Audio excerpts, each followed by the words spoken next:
Bismillahirrahmanirrahim. Assalamualaikum warahmatullahi wabarakatuh, Pak. Perkenalkan, saya Dr. Milam dengan Bapak siapa? Baik, Bapak Heru.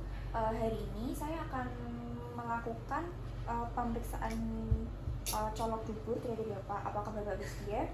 Baik, jika Bapak bersedia, bisa dilepaskan, Pak, celana dan celana dalamnya, kemudian berbaring di bed menghadap ke kiri, lalu kaki kanannya bisa ditekuk sampai menyentuh perut ya, Pak ya. Lalu saya cuci tangan dan menggunakan handscoon terlebih dahulu. Kemudian menggunakan handscoon.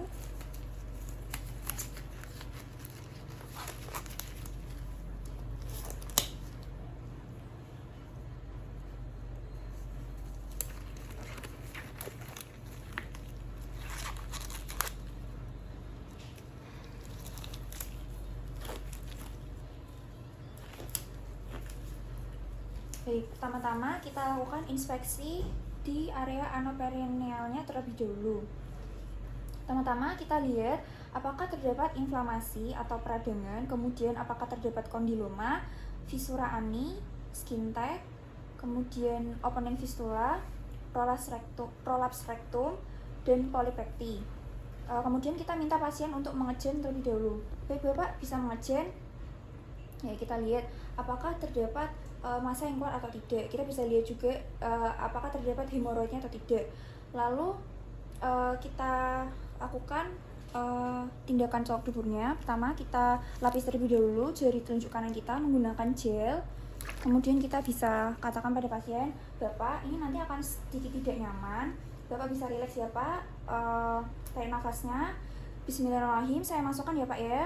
Kita masukkan jari ke arah jam 6 terlebih dahulu.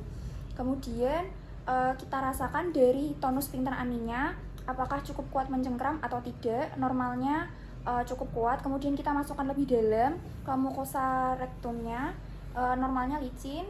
Kita rasakan. Kemudian ampula rektumnya apakah menyempit atau kolaps. Normalnya tidak kolaps dan tidak menyempit.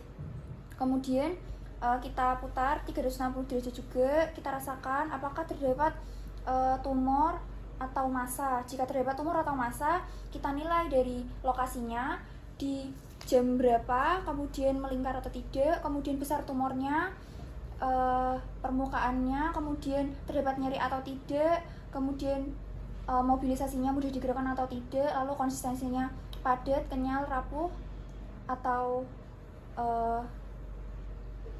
ya. Lalu kita lihat apakah terdapat darahnya atau tidak. Kemudian apakah terdapat nyeri tekan atau tidak. Kita raba di jam 9 sampai jam 3. Jika terdapat nyeri pada jam 9 sampai jam 11, berarti terdapat appendicitis. Kemudian kita lakukan pemeriksaan pada prostatnya. Kita arahkan jari kita pada arah jam 12. Kemudian kita nilai dari besar prostatnya. Ditentukan dengan mengukur dari batas lateral kanan sampai dengan kiri. Normalnya lateral 2 cm. Kemudian dari sulcus medianusnya cekung atau datar atau cembung, normalnya cekung. Kemudian pol atasnya tercapai atau tidak, normalnya tercapai. Lalu permukaannya rata atau berbenjol, normalnya rata. Jika berbenjol kemungkinan terdapat tumor fibrosis. Lalu dari konsistensinya apakah kenyal, keras atau lunak. Normalnya konsistensinya kenyal. Lalu kita tanya juga apakah terdapat nyeri tekan atau tidak. Normalnya tidak ada nyeri tekan. Bila terdapat nyeri tekan, kemungkinan terdapat peradangan prostat. Lalu kita keluarkan jari kita lihat dari jari telunjuk kita apakah terdapat lendir, feses atau darah. Jika terdapat feses, tandanya normal. Baik Bapak, untuk pemeriksaannya sudah selesai. Setelah ini saya akan cuci tangan. Bisa dikenakan kembali Bapak celana dan celana dalamnya, lalu duduk di bed. Kemudian saya akan menyampaikan hasil pemeriksaannya dari Bapak.